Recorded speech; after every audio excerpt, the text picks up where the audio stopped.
కావ్య అయితే రాజుని రిజెక్ట్ చేసినందుకు బాధపడుతూ ఉంటుంది. ఇక కావ్య ఆడిన మాటలకి ఇక రాజు కూడా చాలా బాధపడుతూ ఉంటాడు. ఇలా అవుతుందని నేను అస్సలు అనుకోలేదు. తను ఎందుకు ఇలా రిజెక్ట్ చేసింది అని చెప్పేసి రాజు అయితే కావ్య పరిచయాన్ని గుర్తు తెచ్చుకుని చాలా బాధపడుతూ ఉంటాడు. తనతో ఫ్రెండ్షిప్ చేయడం, తనతో షికారులు చేయడం అవన్నీ రాజు గుర్తు తెచ్చుకొని బాధపడుతూ ఉంటాడు. ఇక కావ్య కూడా రాజుకి చేసిన పనికి బాధపడుతూ ఉంటుంది. ఇక రాజు అయితే అసలు కళావతి గారు ఇలా చేస్తారని నేను అస్సలు అనుకోలేదు. ఆవిడ నన్ను ఎంతగా ఇష్టపడుతుంది, ఆ విషయం నాకు కూడా బాగా అర్థమైంది.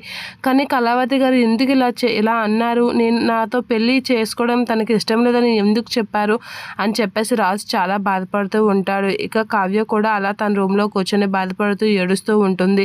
ఇక రాజు అలా బాధపడేసరికి నాకు తనతో పెళ్లి చేసుకోవడం ఇష్టం లేదు, నేను పెళ్లి చేసుకుంటానని మీకు ఎవరికైనా చెప్పానా అని కావ్య గట్టిగా అడిగేసరికి ఇక అందరూ కామ్గా ఉంటారు. ఇక రాజు అయితే షాక్లో అలా ఉండిపోతాడు.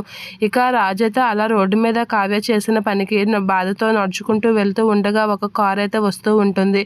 అలా కార్ అయితే బ్రేక్లు పట్టకుండా రాజుని చూసి తను కార్ అయితే బ్రేక్ చేయడానికి ట్రై చేస్తూ ఉంటాడు. అయినా అది ఇది అవుతూ ఉంటుంది. కార్ అయితే రాజుకి దగ్గరగా వెళ్తూ ఉంటుంది.